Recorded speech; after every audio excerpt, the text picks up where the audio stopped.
ఈరోజు మనం తెలుసుకోబోతున్న story Sujatha Subrahmanyam season 2 episode 8. Sujatha Subrahmanyam సిరీస్లో క్రితం ఎపిసోడ్లో సుబ్బూతరిని మోసం చేశాడని సుజాత ఇంట్లో లెటర్ పెట్టేసి ఎక్కడికో వెళ్ళిపోయింది. అప్పుడు ఇంట్లో అందరూ కలిసి అసలు ఈ గీత ఎవరు, ఎందుకని సుజాతని మోసం చేస్తున్నావని సుబ్బుని నిలదీస్తాడు. అతను జరిగిందంతా చెప్తాడు. అప్పుడు నేహా చిలుక తనే అక్కని తప్పుదారి పట్టించానని సారీ చెప్తుంది. ఇక ఆ తరువాత కాకిబామ్మ తాబేలు సిద్ధాంతి దగ్గరికి వెళ్ళి విషయం కనుక్కుంటే గత జన్మలో మనుషులుగా పుట్టిన సుజాత సుబ్రహ్మణ్యం ఇద్దరూ చక్కటి జంటల్ని తమ స్వార్థం కోసం ఎలా విడదీశారో చూడమని కాకిబామ్మకి ఆయన దగ్గర ఉన్న ఒక మాయా దర్పణంలో చూపిస్తారు. నందు వనజలు ఒక ప్లాటినం నెక్లెస్ కోసం తమ పక్కింటి జంటని ఎలా మోసగించాలనుకున్నారో సగం చూసేసరికి సూర్యాస్తమయం అయిపోయిందని సిద్ధాంతి గారు కాకిబామ్మని ఇంటికి పంపేస్తారు. ఇక ఆ తర్వాత ఏం జరిగిందో ఇవాల్టి ఎపిసోడ్లో తెలుసుకుందాం. సిద్ధాంతి గారి దగ్గర నుంచి ఇంటికి వచ్చిన బామ్మ చాలా డల్గా ఉండేసరికి నేహ ఆత్రంగా బామ్మ దగ్గరికి వెళ్ళి ఇలా అడుగుతుంది. ఏంటే బామ్మ, సిద్ధాంతి గారిని కనుక్కున్నావా? అక్క కాపురానికి ఎందుకు ఇన్ని ఆటంకాలు వస్తున్నాయో చెప్పారా? అవన్నీ ఎప్పుడు తీరిపోతాయంట? అక్క ఇంటికి ఎప్పుడు వస్తుందే? అక్క బావ కలిసి సంతోషంగా ఉంటారా అని ఆత్రం ఉండబట్టలేక ప్రశ్నల మీద ప్రశ్నలు అడిగేస్తూ ఉంటుంది. అప్పుడు కాకిబామ్మ నేహాతో ఇలా అంటుంది. లేదే, మన సమస్య ఏంటో సిద్ధాంత గారికి చెప్పాను. ఆయన ఏవో కొన్ని పద్ధతుల్లో కొన్ని ప్రత్యేకమైన రోజుల్లో చూసి చెప్పాలని చెప్పారు. అందుకే ఇలా ఉన్నాను అని అసలు విషయం చెప్పకుండా లోపలికి వెళ్ళిపోతుంది బామ్మ. అప్పుడు ఆమె వెనకే చక్రపాణి వెళ్ళి ఇలా అంటాడు. అమ్మా, నువ్వు నేహాకి అబద్ధం చెప్పావు గదు.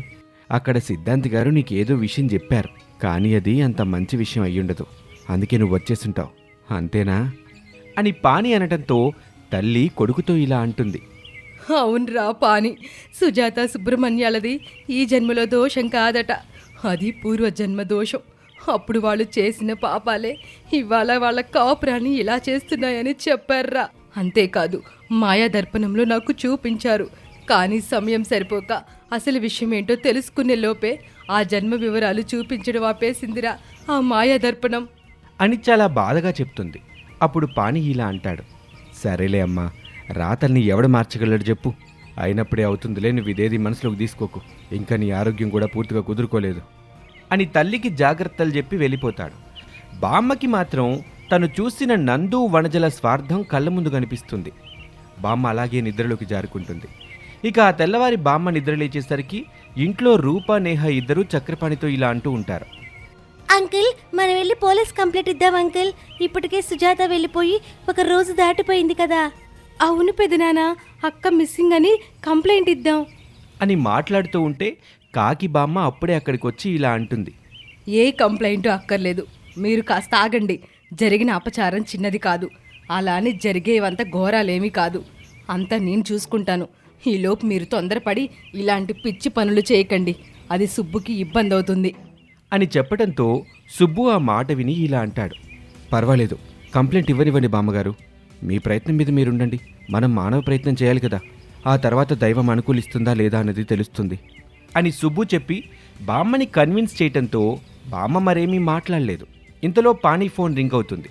అతను ఫోన్ అటెండ్ చేసి మాట్లాడి తల్లితో ఇలా అంటాడు. అమ్మా, తాబేలు సిద్ధాంతి గారికి నా నెంబర్ ఇచ్చావా? అవునరా, మళ్ళీ ఎప్పుడు రావాలో కబురు చెప్తానంటేను నీ నెంబర్ ఇచ్చాను. ఆయన ఏమైనా ఫోన్ చేశాడా? ఆయన కాదు, ఆయన శిష్యుడు చేశారు. సిద్ధాంతి గారు నిన్నో రేపు ఉదయాన్నే రమ్మన్నారంట అని పాణి చెప్పడంతో కాకిబామ్మ చాలా ఆనందంగా ఉంటుంది. అదే ఊపుతో ఎప్పుడెప్పుడు తెల్లారుతుందా, సుజాత సుబ్రహ్మణ్యాలు గత జన్మలోని జీవితంలో ఇంకా ఏమేం పాపాలు చేశారా తెలుసుకుందామని, ఆ పాప పరిహారం ఏంటో చేయించాలని కాకిబామ్మ చాలా ఉబలాట పడుతూ ఉంటుంది.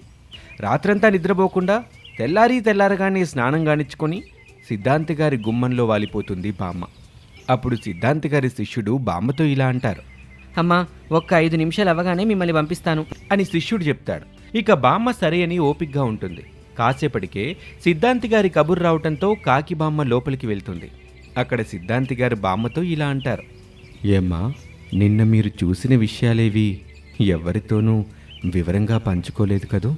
లేదు స్వామి, నాకు తెలుసు కదా, అలా దర్పణంలో చూసిన విషయాలు ఏవి పూర్తిగా తెలియకుండా ఎవరితో పంచుకోకూడదని. సంతోషం. ఇక ఇవాళ మరింత తెలుసుకోవచ్చు అని ఆయన మాయా దర్పణం తీసి కాకి బామ్మ ముందు పెట్టి ఆయన మంత్రాలు చదవటంతో దర్పణంలో మానవ రూపంలో ఉన్న సుజాత అలియాస్ వనజ, సుబ్బు అలియాస్ నందుల జీవితం కళ్ళ ముందు కనిపిస్తుంది. నందు వనజలు తమ పక్కింటి కిరీట్ వీక్నెస్ ఏంటా అనేది వాకింగ్కి వెళ్ళి నందు కూపిలాగిన తర్వాత వనజ ఆ కిరీట్ భార్య మిత్రతో బాగా స్నేహం పెంచుకొని వనజ మిత్ర ఇద్దరూ కలిసి సరదాగా అలా ఔటింగ్ ప్లాన్ చేసుకుంటారు. అప్పుడు నందుతో వనజ ఇలా అంటుంది, నందు, నువ్వు చెప్పినట్టే ఆ మిత్ర నువ్వు బుక్ చేసిన ఆ ఫామ్ హౌస్కి ఔటింగ్కి వెళ్తున్నాం. ఇక్కడ నువ్వు పని పూర్తవగానే నాకు మెసేజ్ చేయి, మేము రిటర్న్ అయిపోతాం. షూ డార్లింగ్, అసలు ఇదంతా ప్లాన్ చేసిందే నీకోసం, నీకు ఇన్ఫార్మ్ చేయకుండా ఉంటానా అని భార్యని ఆ మిత్రతో కలిసి పంపిస్తాడు. అలా వాళ్ళిద్దరూ వెళ్ళిపోయాక ఆ రోజు రాత్రి సరదాగా ఒక ఇంపోర్టెడ్ మందు బాటిల్తో వెళ్ళిన నందు కిరీట్ డోర్ బెల్ కొడతాడు. ఒంటరిగా ఉన్న కిరీట్ వచ్చి డోర్ ఓపెన్ చేస్తాడు. నందుని చూస్తాడు. సార్ మీరా, రండి లోపలికి అని లోపలికి ఇన్వైట్ చేస్తాడు.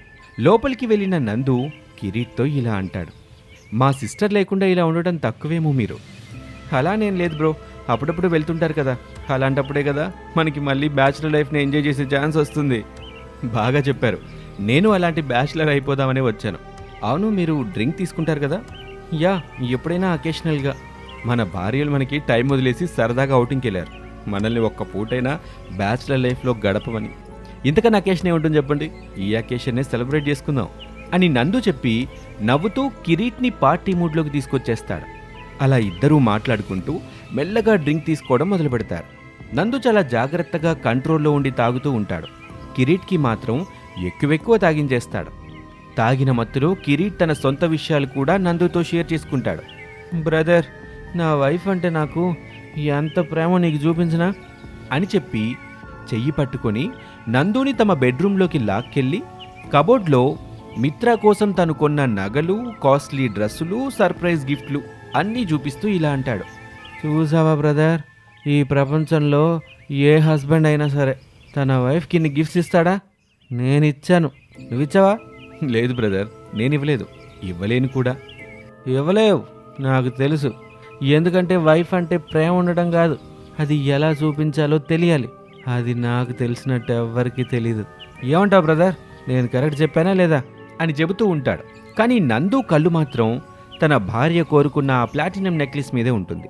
అలా నందు ఎక్కువ మందు తాగించటంతో కిరీట్ ఆ గదిలోనే ఆ నగలన్నీ బయట ఉండగానే అవుట్ అయి పడిపోతాడు.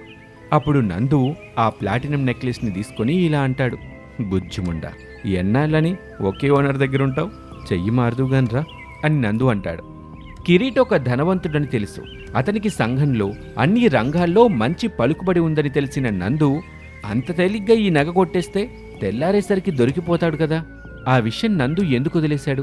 నందు భార్య అక్కడ కిరీట్ భార్యతో ఉంది. మరి ఇంత తేలిగ్గా పని ముగించేస్తే నందు దంపతులకి ప్రాబ్లం వస్తుందని ఎందుకు ఆలోచించి ఉండరు ఈ అతి తెలివి దొంగలు? అసలు నందు వనజలు వేసిన ప్లాన్ ఏంటి? వాళ్ళ నగని కొట్టేయటానికి చేసిన పాపం ఏంటి? భార్య మీద అంత ప్రేమున్న కిరీట్ తన భార్య మిత్రతో విడిపోయే పరిస్థితిని నందు ఎలా తీసుకొచ్చాడు అని కాకిబామ్మ చూస్తున్న సుజాత సుబ్రహ్మణ్యాల గత జన్మలోని ఈ వివరాలన్నీ తెలియాలంటే మరొక ఎపిసోడ్ వరకు మనమంతా వేచి ఉండాల్సిందే. ఈ స్టోరీ మీకు నచ్చితే మన ఛానల్ని వెంటనే సబ్స్క్రైబ్ చేసుకోండి అండ్ మీ ఫ్రెండ్స్తో షేర్ చేయడం మర్చిపోకండి. Thank you for watching.